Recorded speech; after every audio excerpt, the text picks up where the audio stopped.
नमस्कार दोस्तों, आपका हमारे चैनल वैदिक ब्लेसिंग्स में स्वागत है। हमारी टीम की ओर से हम आपको हर शुभ अवसर पर पूजा की सही विधि दिखाने के लिए यहाँ हैं। आज हम आपको बताने वाले हैं गणेश स्थापना पूजा के बारे में। यह पूजा न केवल गणेश चतुर्थी पर बल्कि किसी भी शुभ अवसर पर की जा सकती है, जैसे शादी, गृह प्रवेश या किसी नए कार्य की शुरुआत। आइए हम विस्तार से जानते हैं कि गणेश स्थापना पूजा को सही तरीके से कैसे किया जाता है। हमारी पूजा का पहला कदम है स्थान का चयन। सबसे पहले एक साफ और पवित्र स्थल का चयन करें। इस स्थान को घर की उत्तर पूर्वी दिशा में चुनना सबसे अच्छा होता है, क्योंकि यह दिशा धार्मिक रूप से बहुत शुभ मानी जाती है। अब इस स्थान पर एक चावल का ढेर बनाएं। चावल का ढेर बनाते समय ये ध्यान रखें कि चावल के दाने एक समान रूप से रखें, क्योंकि ये ध्यान और एकता का प्रतीक है। इसके बाद आप इस स्थान पर गंगा जल का छिड़काव करें और इस जगह को पवित्र करें। अब हम श्री गणेश जी महाराज की मूर्ति की स्थापना करते हैं। यदि आपके पास गणेश जी की मूर्ति है तो उसे बहुत ही सावधानी से साफ करें, और यदि मूर्ति नहीं है तो आप एक पूरी सुपारी का भी उपयोग कर सकते हैं। सुपारी को चांदी की थाली में या किसी साफ पात्र में रखें और उसे पूजा स्थल पर रखें। अब मूर्ति को स्थापित करने के बाद गंगा जल से अभिषेक करें। यह अभिषेक गणेश जी की पवित्रता और सत्ता को दर्शाता है। अब उसके बाद गणेश जी का आह्वान करें तथा गणेश मंत्र का जाप करें। आप यह मंत्र उपयोग कर सकते हैं, ओम गण गणपतिये नमः। इसे कम से कम 11 बार जाप करें। यह मंत्र गणेश जी की शक्ति और उनके आशीर्वाद को प्राप्त करने का एक तरीका है। अब हम आगे बढ़ते हैं और वस्त्र अर्पण करते हैं। गणेश जी को अर्पित करने के लिए आप मौली, जो लाल रेशमी धागा है, उसे भी उपयोग कर सकते हैं। इस मौली को गणेश जी की मूर्ति के सिर पर लपेटें और हम कहते हैं, ओम वस्त्रम समर्पयामि। इस मंत्र के साथ आप मौली को अर्पित करें। यह शुद्धता और समृद्धि का प्रतीक होता है। अब हम गणेश जी को पुष्प अर्पित करते हैं। इस समय आप चमेली या गेंदे के फूल का अर्पित कर सकते हैं, क्योंकि ये भगवान गणेश जी को बहुत पसंद होते हैं। और इस समय पर आप दुर्वा या दूब का भी उपयोग कर सकते हैं।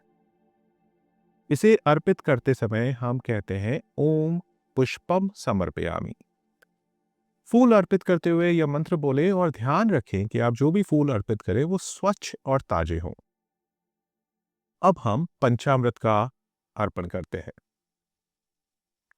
पंचामृत 5 पवित्र सामग्रियों का मिश्रण होता है जिसे भगवान को अर्पित किया जाता है। पंचामृत में आप दही, शहद, गुड़, घी, दूध का उपयोग करते हैं। इन सभी चीजों को एक साथ मिलाकर गणेश जी को अर्पित करें। यह आपके घर में समृद्धि और सुख और शांति लाता है। आप कहते हैं, ओम पंचामृत समर्पयामि। इसे जब आप गणेश जी को अर्पित करते हैं, इसके द्वारा आप शांति और आशीर्वाद की भावना का आह्वान करते हैं। अब हम गणेश जी को नैवेद्य अर्पित करते हैं। गणेश जी को सबसे प्रिय है लड्डू, और लड्डू को एक स्वच्छ पात्र में रखें, ध्यानपूर्वक गणेश जी के सामने रखें और आप कहें, ओम नैवेद्यम समर्पयामि। यह अर्पण समृद्धि, खुशहाली और गणेश जी के आशीर्वाद का प्रतीक है।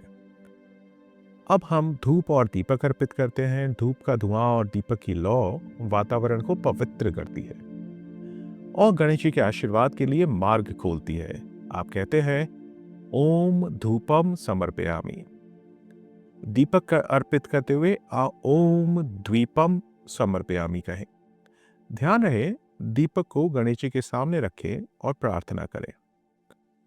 अब पूजा के दौरान यदि आपके पास समय है और आप और मंत्रों का जाप करना चाहें, तो आप ओम श्री गणेशाय नमः इस मंत्र का जाप कर सकते हैं। इसे 108 बार दोहराएं। इस मंत्र से हम गणेश जी की कृपा प्राप्त होती है और हमारे सभी कार्य बिना किसी विघ्न के पूरे होते हैं। पूजा का समापन आरती से होता है। गणेश जी की आरती गाएं या ध्यानपूर्वक सुनें। यह पूजा का अंतिम चरण होता है जिसमें हम भगवान गणेश से आशीर्वाद प्राप्त करते हैं।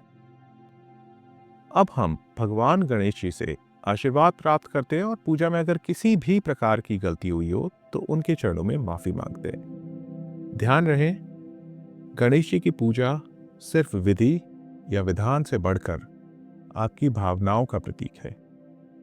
तो यदि आप हाथ जोड़कर किसी भी गलती, किसी भी कमी के लिए भगवान से क्षमा मांगते हैं तो आपकी पूजा सकुशल संपन्न होती है और आपको उसका पूरा वरदान मिलता है। आप सभी का बहुत बहुत धन्यवाद। हम आशा करते हैं इस पूजा के साथ आपके जीवन में सफलता, शांति और समृद्धि आए।